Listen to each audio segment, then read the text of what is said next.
जय परमेश्वर भाइयों, जय परमेश्वर। तो भाइयों, साध अनुपदास महाराज लिखी किताब जगत हित कांड ने पेज नंबर 126 से पढ़ करके सुनाते। तो भाइयों, हिंदू, मुसलमान, अंग्रेज सभी देवता लोगों को जय परमेश्वर।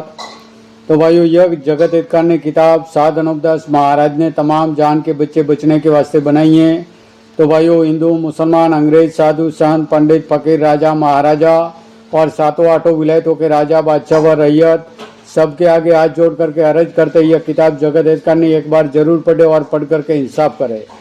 तो भाइयों, यह किताब इंसाफ के वास्ते पढ़ करके सभी संसार के लोगों को परमेश्वर के लेखे के सुनाते, ताकि इस किताब का इंसाफ होवे भाइयों, तो दुनिया में अमन चैन कायम हो जावे। जय परमेश्वर भाइयों, जय परमेश्वर। वो किताब मुफीद आम मौसम व जगत हित कांड नहीं अज तस्नीफ साध अनुपदास मूत वतन मुलक मारवाड़। यह जगत हित कांड ने जिसको श्री अनुपदास प्रिंटिंग प्रेस छावनी अरनपुरा में छाप के प्रसिद्ध किया। तारीख 17 अप्रैल सन 1909 जा वैशाख वदी भारत सम्मत 1965। जय परमेश्वर भाइयों, पेज नंबर 126। ऐसी तो करनी है और अलावा इसके यह खेती करने वाले रात दिन जानवरों की तरह से मेहनत करके कमाते और तमाम जहान को पालते। सो इन लोगों की मेहनत को देख के तो ऐसा ख्याल करना चाहिए कि खेती करने वाले माँ बाप के बराबर है, कि हमारी औलाद को और हमको ये खेती करने वाले ही पालते। परंतु इन सौदागरान ने अपने राक्षसी पाप से कुल जहान की अकल ऐसी खराब कर दी है कि जो सौदागरान के ताबेदार हो रहे और जो कि जमीन माता के ऊपर कमा के देते और पालते हैं, उनका कुछ गुण और एहसान भी नहीं जानते। सो यह वजह इंद्र जाल की है, क्योंकि जाल से लोगों की अकल कैद कर दी है, जिससे नेक काम वालों की पहचान नहीं होती है, बल्कि बुराई बुरा सूझता है कि हर वक्त गरीबों के गले पर अकल फिरने के सबब से राजा बादशाहों ने हाथों से छुरी रखी हुई है।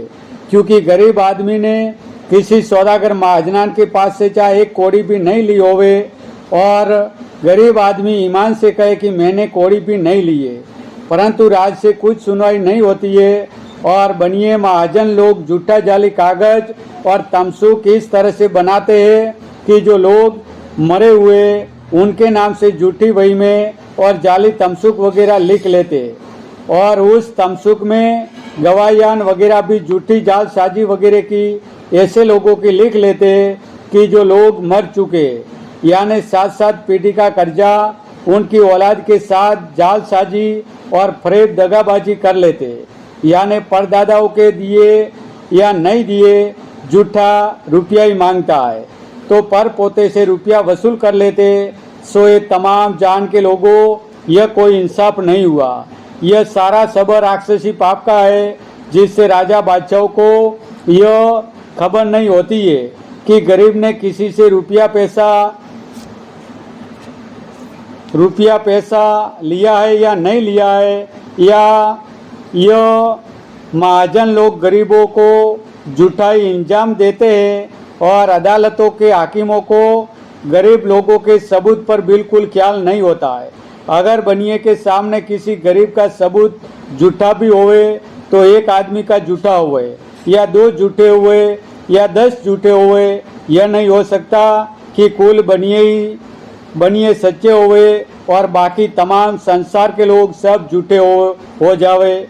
यह तो राक्षसी पाप से बनियों ने तमाम संसार के लोगों को झूठों के मुवाफिक कर दिया है और अदालत गरीब आदमियों से यह नहीं पूछती है कि तुम्हारा सबूत या वही या रसीद वगैरह जो होवे तो अदालत में पेश करो, या तो गरीब से कोई नहीं पूछता और बनिया चाहे झूठा होवे और चाहे सच्चा होवे, उसको हर सूरत से सच्चा समझते। जय परमेश्वर भाइयों, जय परमेश्वर।